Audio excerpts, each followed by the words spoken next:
Squad, and super happy Thursday, and welcome back to MadMizzy Sports Morning Show. And we got to start it off with welcome back, welcome back, welcome back. Football is back, baby.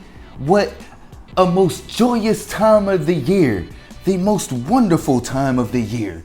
This is the best time of the year for us top competitors, man, to have the ultimate sport of the NFL and football back with meaningful football, kicking it off with the Super Bowl champion Los Angeles Rams in SoFi Stadium, where we ended off the 2022 NFL season to host the Buffalo Bills to kick off the 2022 NFL football season. Oh my goodness, I am so excited. I'm like a kid on Christmas morning. You get what I'm saying? Like, can they kick off already? Can they kick off? Can I open the presents? Can I open the presents? You get what I'm saying? Like, I'm jittery right now. You feel me? Like, I love this sport to the utmost. It's my number one sport, and I'm just super excited for this season. But to kick off the season, we got to break down game one of the season, the Los Angeles Rams and the Buffalo Bills. And what's the key matchup for this game? And what's my prediction for the winner of the season opener for the 2022 NFL season? For me, the top matchup is who can handle situational football better? Who gonna convert more third downs? Who gonna score more touchdowns in the red zone? Who gonna end off the halves better? The last time we seen the Buffalo Bills, they were giving up, 80 yards in 13 seconds to the two best players on the Kansas City Chiefs, then lost the toss, and then lost the game. Now we got a whole new, playoff lineup because they defense couldn't get a stop on Kansas City Chiefs. And retrospectively, the last time we seen the Los Angeles Rams, they beat on the Cardinals. They finished off Tom Brady closing down the stretch, Cooper Kupp up the middle. They closed out my Niners, Cooper Kupp up the middle. They closed out the Bengals, Aaron Donald up the middle. You feel what I'm saying? So you look at the two teams in retrospect, the Los Angeles Rams were the best team last year in situational football in the playoffs, and you look in retrospect, the Buffalo Bills are probably the worst team. How do you give up 80 yards in 13 seconds to the two best players on the scene? Get a stop, B. They out there changing the whole format for the playoffs and all that because y'all can't get a stop. Come on, man. So, in my opinion, I do not see the Los Angeles Rams coming out and slipping up. I think Sean McVay's 5-0 against the Buffalo Bills in his career. I see it going to 6-0. I see it being about a 24-20 win. I'm going to see the Los Angeles Rams executing a lot better in the red zone. I see some field goals coming from the Buffalo Bills, and that's going to result in a loss. I see the Los Angeles Rams kicking off their season with a W, just being a better situational football team as they ended last year than the Buffalo Bills.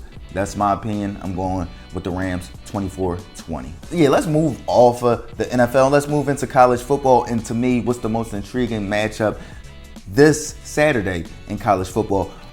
For me, college football doesn't really get too intriguing until the interconference play starts, until the conference play starts, until Big Ten plays Big Ten, until SEC plays SEC, until Big 12 plays Big 12. Because the lower level schools, they just don't have the talent to keep up with the bigger Power 5 schools. But looking into this Saturday's matchup, I'm looking at this BYU versus Baylor matchup. You got BYU, I believe, at 21 right now. I think Baylor's ranked at number 9 right now. But I'm more so looking at this matchup to see how it goes as far as like competitive nature, racially and sportsmanship wise, because not too long ago the South Carolina women's basketball team decided to cancel their game with BYU following the news that they were berating Rachel Richardson with racial slurs during their volleyball match. So with the reaction to that news being released and that South Carolina basketball team, predominantly black I'm presuming, saying they don't want to compete against BYU, it's going to be very interesting to see how Baylor reacts and see how this game goes, if it gets out of hand or in general, because some light needs to be shed on what's still going on out here. We cannot have kids berating other kids. We cannot definitely have adults berating kids with racial slurs and thinking that's okay because it's in the heat of competition or whatever the case, whatever excuse you want to have.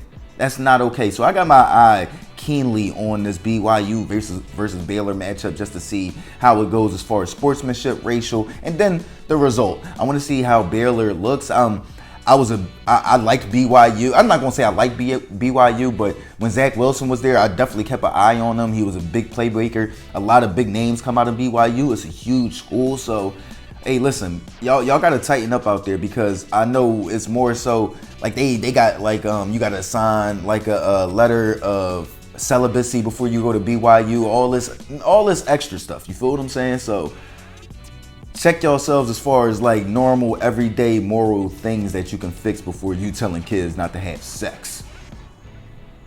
Please. But before I end off episode 8 Thursday edition and get ready for the Thursday night Sunday 2022 NFL kickoff of the Rams versus the Bills, let's give some tribute to some legends that decided to hang it up yesterday. Now, I'm gonna save the GOAT for last because she reiterated throughout her season that this was going to be her last year, but I want to chime in on Emmanuel Sanders. 12 seasons in the NFL, 2-time Pro Bowler, 1-time Super Bowl champ with my Broncos. Well, not my Broncos. They was my Broncos was Peyton when Peyton was there, but 1 Super Bowl champ with Peyton Manning and the Broncos. His career, I felt like his career could have been a lot better if he had stayed with a quarterback like Peyton Manning. You look at his career and his statistics when he played with Peyton Manning, he was averaging 1,000 yards a year, about 80 to 90 catches a year. Then when Peyton retires and that production dips, it kind of climbs back up as he goes to New Orleans. Doesn't really do too much in Buffalo because you got Stephon Diggs. So for me, it's a good time. Still young. Get your money. Get out of here. You got your ring. Tip my cap to him. And he played for my Niners. Should have had 2 Super Bowls if it wasn't for a missed opportunity. But definitely a good, explosive wide receiver in his time in the NFL. And I appreciated his game, Emmanuel Sanders. But to chime in on the GOAT, Sue Bird playing her last WNBA game last night. Man, it just symbolizes what's coming down to what's going to be the end of one of the probably the greatest athletic era in sports history. When you talk about Serena Williams in tennis, Roger Federer, Rafael Nadal, Novak Djokovic in men's side of tennis. You think about LeBron James, Stephen Curry in basketball. You think about Tom Brady in football. You think about Sue Bird, WNBA. You think about Tiger Woods, golf.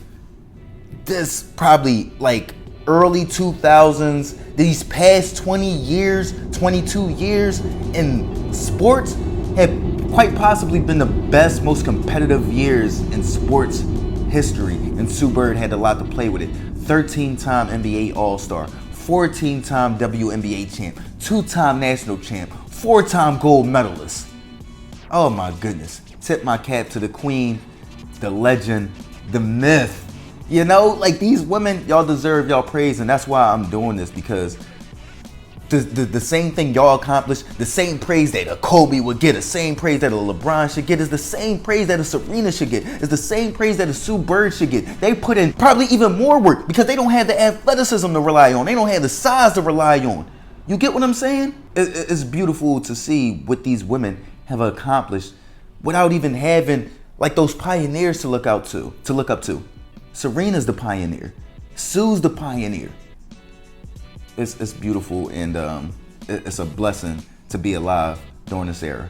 What a time to be alive. You get what I'm saying? But let me know what y'all think. Who y'all got tonight, and what's the top matchup tonight in the Bills versus Rams in SoFi, with the Rams unveiling their Super Bowl banner.